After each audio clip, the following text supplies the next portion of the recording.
What's up YouTube, Saxon here again with another shoe review. This time today we're going to be reviewing the New Balance 1080 V10. Now this shoe's been around for a little while, so I finally wanted to get a chance to do a review now that I finally broke 70 miles in the shoe today. So I kind of wanted to start off with some of the basics of the shoe. This shoe comes with about an 8mm drop. It also has a completely redesigned figure from top to bottom. So if you're somebody that had the version 9, the 10 looks completely different, but in my opinion comes with a lot of great changes that actually make this shoe stand out and make it a big competitor. So one of the tough things that I had to do was at first kind of break in this shoe. I didn't really know what to expect, how to feel about it. But as I moved along and I started to break in these shoes, I started to love them more and more. So one of the things that I wasn't quite sure about that I've seen on other New Balance shoes is the fresh foam on the bottom.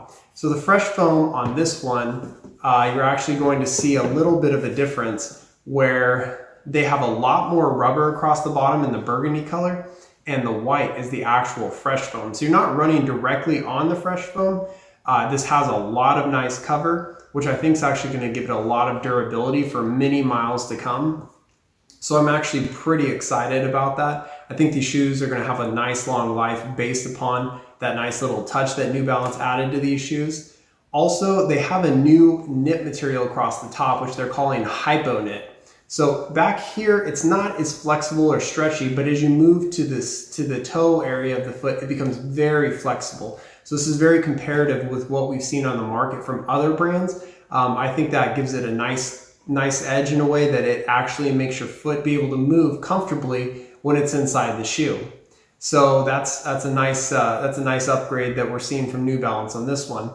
So the foam that's actually used on this, they're calling is Fresno Foam X. You can actually see that on the inside of the shoes as well, where it's Fresno Foam X, and then it's got its fresh foam branding across the bottom of the heel. So when I weigh these shoes, these actually came in at 12.1 ounces. So for some people, that's going to be on the heavier side of things. For me, this is right up my alley. This is a perfect weight for me. I don't have any troubles with it. I actually think that this is a very substantial, well-built shoe. So I think that that's shown in the weight is based upon the material that they put into it, as well as that fresh foam. So for me personally, I typically wear a size 14. These shoes though, as I said before, were 12.1 ounces, and that's actually in a size 13 wide. So this shoe before you is a size 13 wide. My feet typically run a little bit wider, and I wanted to have something very comfortable to run in. So I typically, with my New Balances, drop down one full shoe size, and that's what I did for these. So my only thing would be is if you're looking to get these shoes and you want to try them out, typically I have to go down a full size, and I don't think I necessarily needed to go in a wide in these, but I don't think it's hurt one bit. These shoes feel absolutely comfortable every time I take them out for a run. Today I actually got done finishing 6.5 miles at about a 7:30 pace. These shoes absolutely felt incredible on my feet. The only thing that kind of felt a little bit different this time was that in the forefoot here along this area, I noticed that it was kind of burning. It kind of felt a little warm, but it could also be because I haven't been running as much recently. So this is the longest run that I've done in a few weeks. So keep that into consideration. But I think overall, every other run I've had, these shoes have been absolutely fantastic for me. So the design on the shoe is a little different than what you've typically seen from New Balance. This is a very aggressive running shoe. I really like the way that they came out with this design. The only critique that I had about it was this heel here. I wasn't a big fan of it at first. It feels really awkward when you put the shoe on, but I have to say, all in all, once you start running, you don't notice it at all. I've never had any slippage because this heel is so well defined, it's well structured, that your heel's not going to pop in and out of the shoe. And they've also given you a very gracious material, like I already said, but this is just, I can't say enough about how much I really enjoy this shoe. So going into a little bit more of the details, like we said, they have Fresno Foam X on this. They have the new Hypoknit that they're calling it. and they have this kind of sock liner on the shoe. It's not really a sock liner that you'll see on other shoes, so it gives a lot more flexibility and space to move around, which is nice. The tongue is also sewed in about halfway on the shoe, which is nice, so it's not flopping around, and it kind of still gives you that flexibility. So it's kind of a nice mismatch between either having a full tongue shoe or one that's sewn into the material. This one's half sewn in, which is nice. So who's this shoe really going to be for?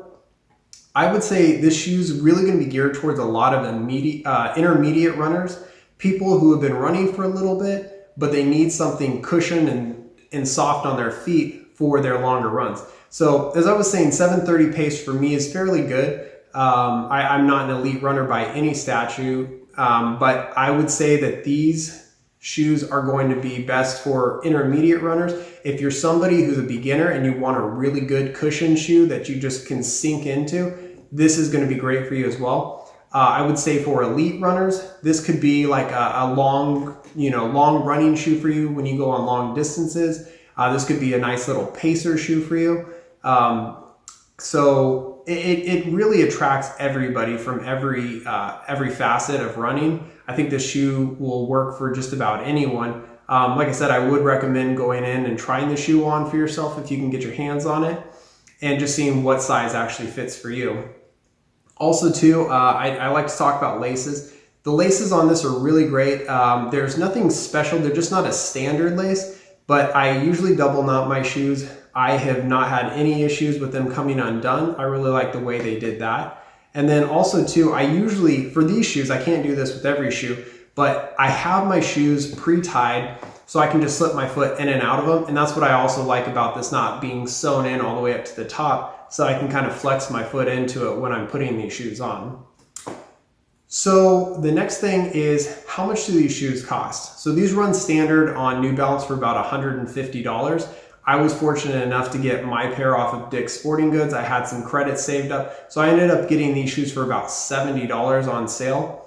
And with my credits, you're probably not going to find them for that price, but I would say when the next version comes out, these shoes drop in price, absolutely snag them up. If you can find these on sale, grab them. I don't think you will be disappointed. These are one of my all-time favorite shoes that I've ever ran in. I just really can't say enough about them. I think they're great. At the $150 price, it doesn't make them as competitive, but if you can find them around the $100 range, absolutely grab them. I think you're gonna love them. So anyways, that's it for the New Balance 1080 V10. I hope you enjoyed the review. Like, subscribe, and share. And if you have any questions or comments, please leave them below. And otherwise, we look forward to seeing you again next time. Thanks.